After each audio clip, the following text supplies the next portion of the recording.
আচার তো খেতে সবাই ভালোবাসি, তাই না? আর গরুর মাংসের একটু ভিন্নতা আনার জন্য যদি আমরা গরুর মাংসের আচার তৈরি করি তাহলে মন্দ কিসের?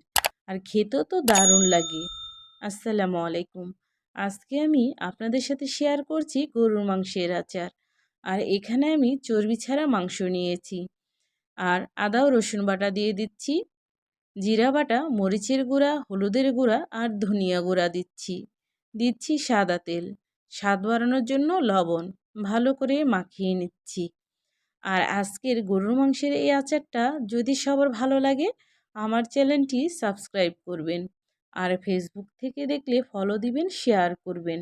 এখানে আমি পানি দিয়ে দিচ্ছি। আর পানিটা দেওয়ার একটাই কারণ হচ্ছে এটা ভালো করে সিদ্ধ করে নিতে হবে। ঢাকনা দিয়ে ঢেকে দিলাম। আর এই যে পানি আছে, এই পানিটা কিন্তু একদম রাখা যাবে না। আর মাংসটা যেন নরমভাবে সেদ্ধ হয় সেদিকেও কিন্তু লক্ষ্য রাখতে হবে। এখানে এই ঝোলটুকু আমি একটুও রাখবো না, জাল দিয়ে শুকিয়ে নিচ্ছি।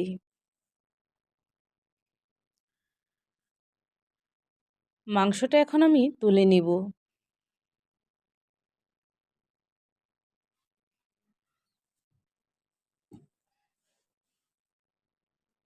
দেখতে তো পাচ্ছেন একটুও ঝোল নেই।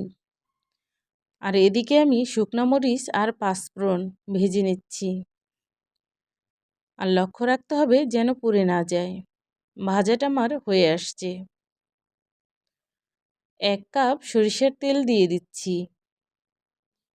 এলাচ, দারচিনি আর তেজপাতা দিচ্ছি। দিচ্ছি রসুন। তেলে ভেজে নিচ্ছি।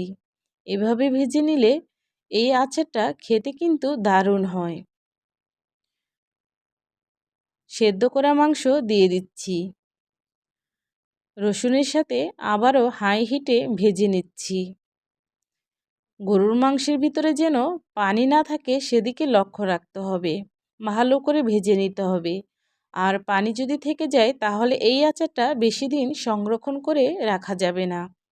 আর ভালোভাবে যদি আচারটা তৈরি করা যায় তাহলে 2 থেকে 3 মাস এটা ঘরে রেখে খাওয়া যায়। শুকনো মরিচ দিচ্ছি, এর ফ্লেভারটা আর একটু ভালো আসবে, খেতেও দারুণ লাগবে।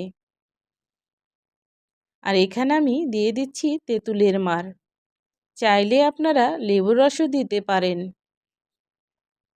একটু টক টক আর মিষ্টি যদি হয় তাহলে খেতে কিন্তু দারুণ লাগে। সাথে দিচ্ছি টেস্টি সল্ট আর দিচ্ছি পরিমাণ মতন চিনি। ভালো করে নেড়ে নিচ্ছি। তো আজকের এই রেসিপিটা যদি ভালো লাগে সবাই আমার চ্যানেলটি সাবস্ক্রাইব করবেন। আর পাঁচফোড়নের গুঁড়োটা দিয়ে দিচ্ছি।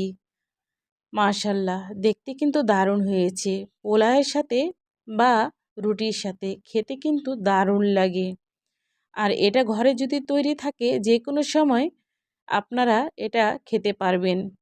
এটা ভীষণ মজার হয়ে থাকে। তো আজকের রেসিপিটা যদি ভালো লাগে অবশ্যই সবাই শেয়ার করবেন আর আমার পাশে থাকবেন। আল্লাহ হাফেজ।